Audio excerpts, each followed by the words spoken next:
ndinotenda kune vese. Ndobva ndada kubatsira kuna comrade mangu Sarwaka. I love him so much and I follow we appreciate for the all updates yavari kutipa nezvese nesungano yavari kutipa, but kuintelligence dzemari uko kana kuti kumadepartment emari ngavaregedze kuda kunyanya kukubata stereki, nekuti ivo comrade Sarwaka kana muchiti imimi wanhu tichakwereta mari tombokava gepi ravanyoka sezvinonzi vanyoka vari kuita zvinhu zvemumba mavo.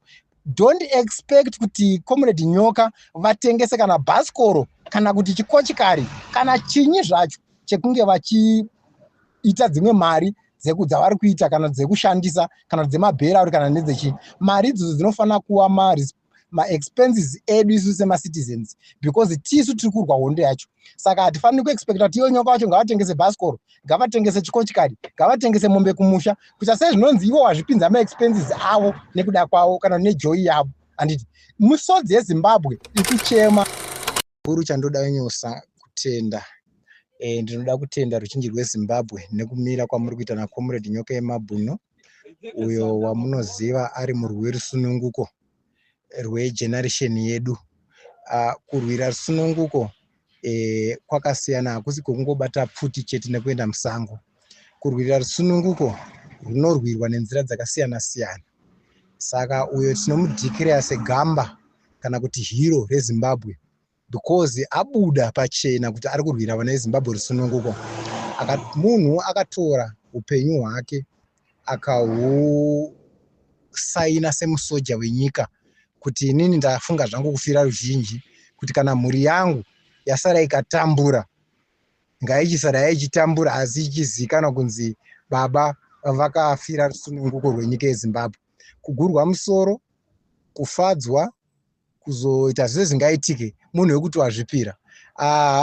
Ndakamutarisa maeji angu angangova mudiki kana kuti angangova mukoma nemakore madiki mashoma shoma, but ndinoziva hangu kuti eji angu handitika. Nekutenda nebasa guru raari kuita ndinotenda naizvozvo, but chandinoda kuti ndirambe ndichisimbisana kana kuti ndiudzane nemi mamwe macitizens eZimbabwe ndechekuti pakudiwa ini newe kuti tibatane, tiise ruoko rwerudyi rusina rweruboshe runotarisa. Ndiri kuedza kureva kuti kudini, ndinokumbirisa kuti mwana weZimbabwe ngatibatanei. Tinoziva kuti pamakore atiri kurarama sofa newese anouya kuzomirira kuti arwe nerusununguko anenge asina kunyanya simba pahomwe kudarika zvigananda. Tiri kurwa nevanhu vari kushandisa mari, isu tichishandisa mashoko, tichishandisa power negrace of God. Avo vari kushandisa mari obva washandisa pfuti, oshandisa mapanga nemabakatwa. Handiti?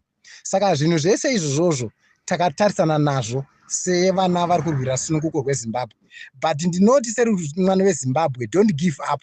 Ngatimirei naComrade Nyoka Yemabhuno kusvika pawachadhikirewa kunzi rava hero. Abuda maari, tonotora nyika yeZimbabwe kuidzorera kuvana veZimbabwe. Then we declare him as a hero. Journey is a long journey and tichiri kumakumbo kwayo, but taakundosvika vana veZimbabwe. Ngatisati give up. Ndinotenda kune vese vari kubatsira neruoko rwerudyi. Ndinotenda kune vese vari kuita madonations avo vasingade havo kunyanya kutendwa stereki nevamwe vakabata zvigaro right now, but vanomirira kuti Mwari naivo comrade wacho kana vazobuda ipapo vacharondedzera zvinonzwisa mvura kuno vanenge vachida kuzomenjengwa nemazita. Tinopa chimuti ichocho kuna Comrade Nyoka kuti pavanenge vazobuda vanozovarondedzera zvavo nekuvamenje namazita avo kuti nhinga katibatsira nepakati, nhinga katibatsira nepakati, nhinga katibatsira nepakati. Zvakuda pane vamwe vanongobatsira vasingade kutotaurwa, pane vamwe vanongobatsira vasingade kutozikanwa, pozita vamwe vanobatsirawo vanoda kuzikanwa. Kana uchida kubatsira uchida kuzikanwa, mangwana unozongotaura zita rako harina kumenjenwawo here kana kuti harina kuzotaurwawo here pachapiwa list aidha muri miriyoni. Comrade vanofanira kutora 2 days vachimenjena mazita e1 million yayo kana mese muri willing kunge muchiburiswa mazita enyu kutaurwa nezvazvo. Saka ndinotenda kune vese. Ndobva ndada kubatsira kuna Comrade mangu Sarwaka. I love him so much and I follow we appreciate for the all updates yavari kutipa nezvese nesungano yavari kutipa, but kuintelligent dzemari uko kana kuti kumadepartment emari ngavaregedze kuda kunyanya kukubata-bata stereki, nekuti ivo comrade Saruwaka kana muchiti imimi wanhu tichakwereta mari tombokavha gepi ravanyoka sezvinonzi vanyoka vari kuita zvinhu zvemumba mavo. Don't expect kuti comrade nyoka vatengese kana bhasikoro kana kuti chikochikari kana chinyi zvacho chekunge vachiita dzimwe mari dzavari kuita kana dzekushandisa kana dzemabhera kana nedzechi. Mari idzodzo dzinofanira kuva ma-expenses edu isu sema-citizens, because tisu tiri kurwa hondo yacho. Saka hatifaniri kuexpecta kuti iyo nyoka wacho ngavatengese bhasikoro, ngavatengese chikochikari, ngavatengese mombe kumusha, kuita sezvinonzi ivo wazvipinza ma-expenses avo nekuda kwavo kana nejoyi yavo. Handiti misodzi yeZimbabwe iri kuchema asi ichiburikidza kuna nyoka. Handitika. Saka comrade Saruwaka, edzai kukorekta ma-audios enyu kana muchipublisha kuvanhu.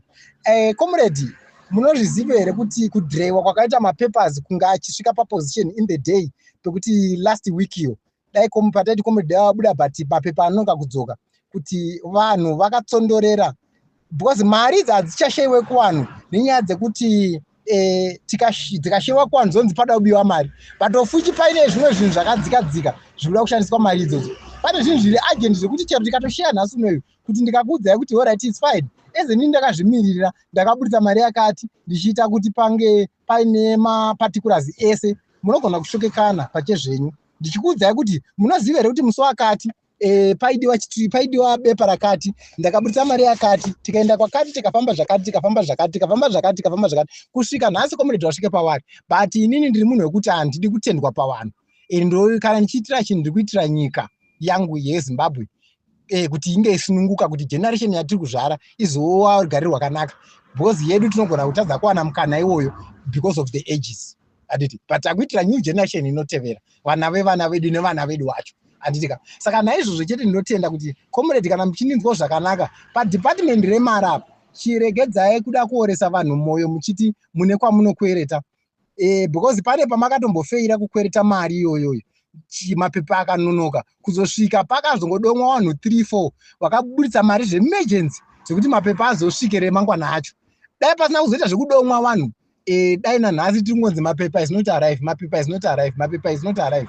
Handiti. Saka ofuchi zvinhu zvese zvatidi kuzvinhu zvakadaro, beta homwe yavacomrade nyoka yemabhunu akaunti yavo isare ine something pane kuti ishote something, because kana imimi muchikumbira vanhu mari, zivai kuti hamuna munhu wamakapa mari, zivai kuti hamuna munhu wamakakweretesa mari, wamunozoti mangwana kana inini ndakada mari iyo ndichenda noti shamwari chimbondipo 200 US yangu yandakakupa, munoti akumbira munhu kana ine urongo hwakakosha panguva yacho anongokuti handina, what's next omuti totanga kuzomhanyere papupiti chiti maZimbabwenzi takashata hatidi kubatsirana, but mapa short period.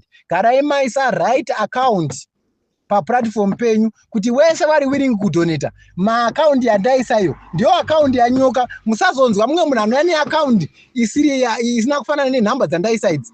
Iyi akaundi that is a right account, isai nhamba iyoyo, chero nhamba yacho akaundi chekaita thousands, chero ikaita million, chero ikaita $100, chero ikaita $50, zvine basa rei? Imari yedu isusu, you are willing to pay that. Siyai tiwaitire nekurwa kwawakaita. Izvozvo hazvishamisa kana twachitobva pavari kubva ipapo comrade wacho havana mari yekuendesa kumba kwavari, because mabank account zvinotangira kuda kufambirwa, unozwa bank system unotanga kunofambira woendesa zvitupa, panodiwa zvakati, panodiwa manager approve chiti, zvakawanda zvinodiwa paipai. Saka comrade Saruwaka, gadzirisai maaudios enyu, kana muchigadzirisa maaudios enyu moziva kuti kana pari kudiwa bank account, isai bank account pajekerere paposi penya account yenyu yakakura iyo, moturika ipapo moti munhu isai maakaundi iyi, that is the right channels. But kana mimi musiri ushione pachezvenyu kuti mimi wacho munogona kunge muri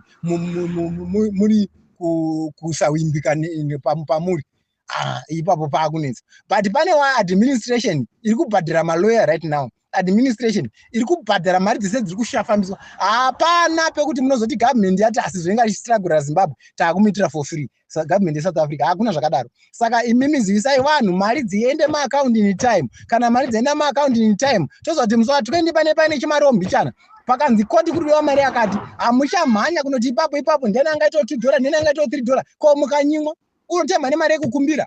Mari yekukumbira haina guarantee, unonyimwa woita sei? Saka chandiri kukumbirisa ndechekuti administration inoita nezvemari ngaiburitse umboo hwayo pachena yose account iri kuiswa mari inova iri right account inoenda kumunhu ari right collect to the nyoka yemabhunu. Kana mazoda kuzoaudita mari dzenyu mumwe nemumwe ozoenda neapprovement yakachiendesa kudepartment rine richizoita zveHR pamari iyoyo. I thank you so much. Mukaninzwa zvakanaka. Please take it serious that audio, because what we need, tiri kuda zvinhu zviri clarified, zvinhu zviri genuine, zvinhu zvisina kutsondorera vanhu mukati. Because mukadzoka moti musaburitse mari leta one muzotiti pashayikwa mari, maakuita kunge muri chigananda, maakuita kunge mimi muri kutamba role yekuti comrade anofanira kunge ari muusungwa, of which as a Zimbabwean citizens we don't like that and we never tolerate that. Maswera sei mu revolution tinotenda nemashoko ese ari kutaurika, ende mashoko anofadza, mashoko akapfeka inoitwa bishop zvirevo. Nakugara tichida kutaura chokwadi, hatizi vanhu vokutenderera kana kutsvaga dzvene kana kutsvaga kudiwa, asi toda kugara tichitaurira chokwadi pane zvinenge zvichiitika. Takanangana nenhau yaComrade Nyoka Yemabhunu, musi unosvika koti, dai zvichibvira sekufunga kwangu, musi unonzi koti inozosvika nedheti rataurwa iro, ngaisvike mari yaungana. Ende kana mukapa vanhu sezvizvi kuti panodiwa something kuti vakwanise kubatsirika, izvotarisirai kuvanhu. Vanoda vanoita, vasingadi vanoregera. Sesu takazvipira kuti tinoda, nokuda kuti tinoziva kuti tiri muhondo. Mangwana ndinobatwa ndisina kana chunhu, ndisina kana sendi. Ndinotarisira kuti imi ndimi hama dzerwendo dzokuti nyika tidzose nyika mumaoko medu. Saka tinofanira kutobatana nokubatsirana saizvozvo. So inini ndiri kufunga kuti dai zvichibvira maipa vanhu mukana wekuti vabhadhare mari dzavanokwanisa. Inini pari zvinezvi ndinoda 500 yangu, 500 yandoda kuti kana pangonzi sva ndotokanda 500 yangu. Handisi kuti ndoda kufadza kana ani, ndoda kuti comrade vabude, kwete kuzonzi bheo mari yakare vanotenga kumanyamanya mari yaishayiko. Mari haina basa inotsvagwa imwe, chakakosha upenyu hwemunhu. Ende kana vabuda vane basa rokuita kuti tienderere mberi nerevolution yedu. Saka tiri kuti varume, kana tikanzi takabatana, tisingagoni kubatsirana mutora seuyu, titi tinyeperana tichiverana nhema tisina kubatana.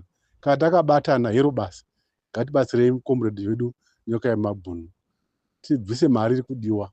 Indati ndiri 500 izvozvi. Kana mukangoti sva ndienda kwakati totokanda. Isu yokubudisa comrade muusungwa, mari haishayikwi. Ngatitsanyei takwanisa kuwana mari iyoyo yekuti comrade wedu abude. Ndozvandinoona nekufunga kwangu. Kana tichiti takabatana, kana tichiti takaisa musoro pamwe chete, ngatiite saizvozvo. Tatenda hangu macomrades,